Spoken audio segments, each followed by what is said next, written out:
Assalamualaikum warahmatullahi wabarakatuh. Di sini kami kelompok 3 akan membahas materi mengenai paragraf dalam sebuah karya tulis.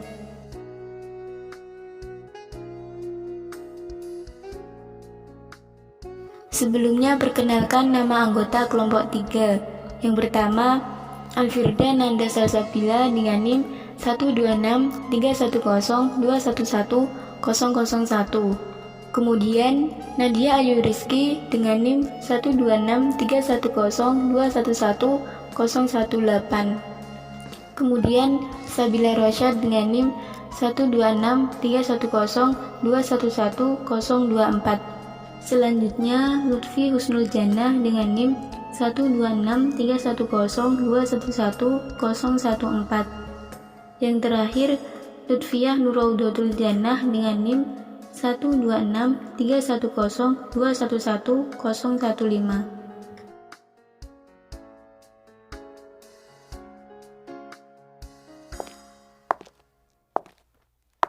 Paragraf juga dikenal pula dengan istilah alinea dengan pengertian yang sama. Paragraf ditandai dengan kalimat pertama yang menjorok atau adanya perbedaan spasi. Batasan. Umumnya paragraf bisa terdiri atas satu atau beberapa kalimat. Dalam karangan ilmiah, paragraf adalah karangan yang terdiri atas beberapa kalimat yang saling berkaitan secara bentuk maupun isi atau maknanya, dan hanya memuat satu saja gagasan pokok atau topik. Syarat. Paragraf memiliki syarat yakni kesatuan, kepaduan, ketuntasan. Selain itu, paragraf juga mensyaratkan keajekan. Kesatuan terkait dengan kesatuan topik, yakni paragraf hanya mengandung satu topik. Paragraf yang memuat lebih dari satu topik merupakan paragraf yang tidak baik. Kepaduan ini terkait dengan hubungan baik bentuk maupun isinya. Hubungan bentuk disebut kohesi, sedangkan hubungan isi disebut koherensi. Kohesi bisa ditandai dengan penggunaan kata hubung atau transisi, kata ganti, dan kata kunci. Ketuntasan terkait dengan kelengkapan informasi paragraf. Paragraf tidak hanya memuat kalimat topik, tetapi juga kalimat penjelas. Kalimat topik merupakan kalimat yang memuat gagasan utama paragraf. Kalimat penjelas adalah kalimat yang memuat gagasan penjelas. Paragraf karangan ilmiah tidak boleh hanya terdiri atas satu kalimat saja, tetapi harus beberapa kalimat. Struktur seperti yang telah diuraikan di atas tadi, paragraf terdiri atas beberapa kalimat, yakni ada kalimat yang berfungsi sebagai kalimat topik, ada pula kalimat yang berfungsi sebagai kalimat penjelas. Oleh karena itu, dimungkinkan paragraf memiliki struktur sebagai berikut.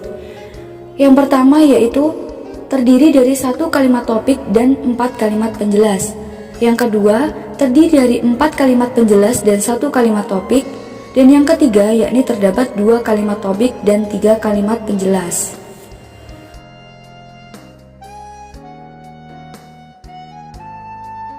Jenis paragraf berdasarkan fungsi. Berdasarkan fungsi, paragraf terbagi atas paragraf terbuka, paragraf pengembang atau isi, dan paragraf penutup.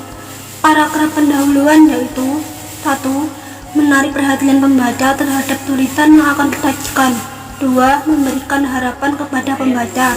Dan 3. Membentuk penalaran pada diri pembaca untuk membaca seluruh tulisan. Paragraf isi atau penjelas yaitu semua paragraf yang terdapat di antara paragraf pendahuluan dan paragraf penutup. Paragraf penyimpul atau penutup yaitu karya tulis ilmiah berfungsi sebagai pengakhir dari sebuah tulisan. Jenis paragraf berdasarkan pola penalaran. Berdasarkan pola penalaran, paragraf terbagi atas paragraf deduktif, paragraf induktif, dan paragraf deduktif-induktif campuran. Paragraf deduktif merupakan paragraf yang kalimat topiknya terletak pada awal paragraf. Paragraf induktif merupakan paragraf yang kalimat topiknya terletak pada akhir paragraf. Paragraf deduktif induktif merupakan paragraf yang diawali dan diakhiri dengan kalimat topik.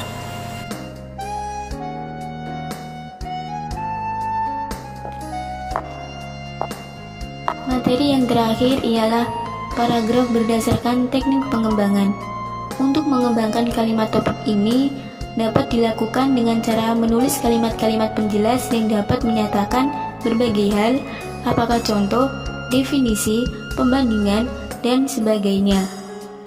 Paragraf dengan pengembangan definisi merupakan paragraf yang menyajikan kalimat penjelas yang berisikan mengenai batasan.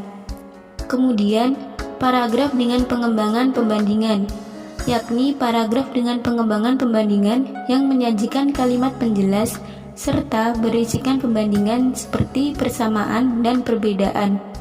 Kemudian, paragraf dengan pengembangan klasifikasi, yakni paragraf dengan pengembangan klasifikasi dengan menyajikan kalimat penjelas yang berisikan kategori-kategori atau bagian-bagian tertentu dari yang diuraikan kalimat topik.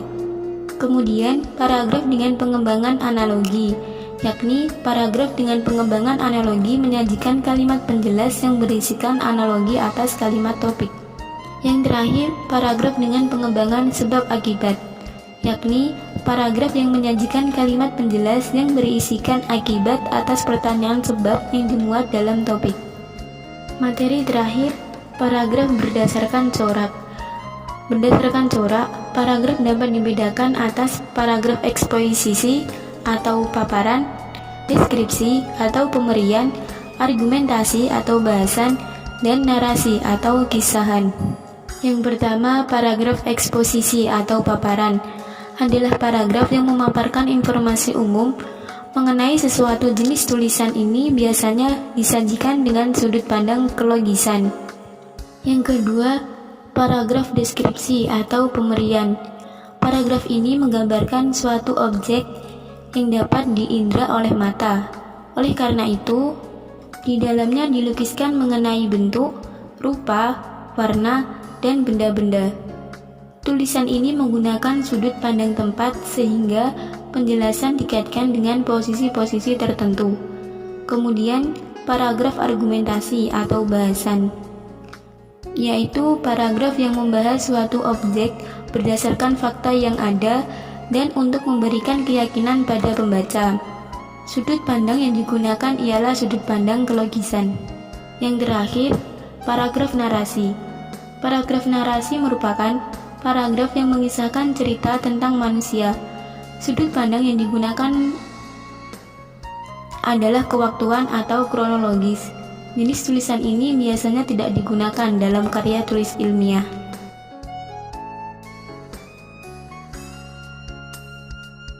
Sekian yang dapat kelompok kami sampaikan.